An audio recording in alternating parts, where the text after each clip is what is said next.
So I took a shower, ate good food, had good company, stayed out of the storm, and now I'm back on the water. It's looking like a much nicer day, and I'm hoping to make it somewhere around Winona. So there was no wind coming up on the pool before this lock here after Wabasha, which has been just glorious for me after yesterday. I'm gonna make it to Winona, I think, with no problems. Overall, I'm a happy paddler because there's no wind, but it's pretty hot, and I'm making a pretty hard push here in between lock number 4 and lock number 5. Lock number 5 has a pretty big pool in front of it, so there's not any current, and it's pretty hot out. But like I said, I'm a happy paddler, no wind. I wish all of the pools and lakes looked as calm and beautiful as this.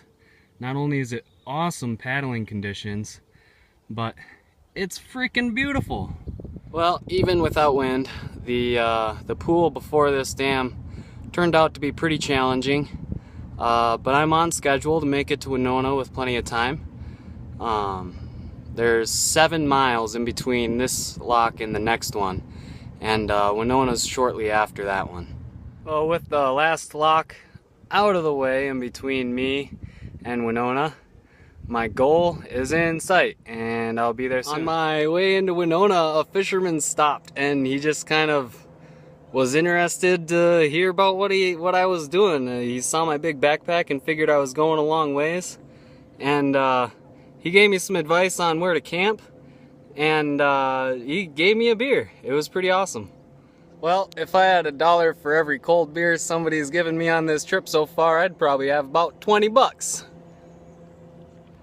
Well, I made it to Winona, and I sure love me a campsite with a view. At that campsite, I got a visit from some family. Kathy and Donald came to see me and was awesome. They brought me more beer. They also brought me some food and hung out with a bonfire, and it was a good time. Donald's a little crazy doing backflips and whatever on the beach, but it was pretty entertaining, and I'm glad they came to see me. They're awesome. Well, Winona was a long paddle, but I made it. Well, the rain woke me up this morning. Well, there's a break in the storm, and I'm going to use the opportunity to pack up my tent and get on the water and get rained on and go to La Crosse. So it stopped raining for now. I think it's gonna rain again later. The wind has been kind of coming and going. La Crosse is kind of an ambitious goal, but so far I think it's doable. Well, I thought I was gonna save myself some time by paddling around some islands strategically, but that's a dam right there, even though it doesn't look like it. And there's a lock way over there. Well, I'm here in one of the locks on the way to La Crosse, and they didn't offer me a rope, which is kind of interesting, but on the way down you don't really need it. This is officially the biggest barge I've seen so far. 3 wide and 5 long, and it just happens to be leaving the lock that I'm headed towards. Well, I saw that barge leaving the lock, and I thought I had really good time in getting there, but I pulled the cord, and a guy came out and talked to me and told me that another one with 15 barges on it had just shown up, and they take about an hour, he said like 2 hours to get through the lock.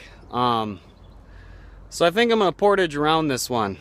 I don't think it's gonna be that big a deal. My portage is starting here, and I gotta carry everything up over this hill and end over there.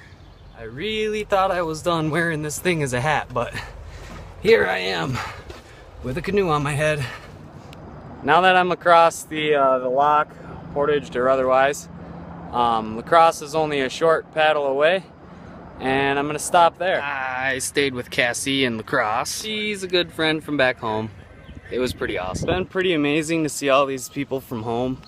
La Crosse was another really long paddle, but is no problem. Thanks for watching. Like, comment, subscribe. Follow me on Facebook, Instagram, Twitter, and at travelingafro.com.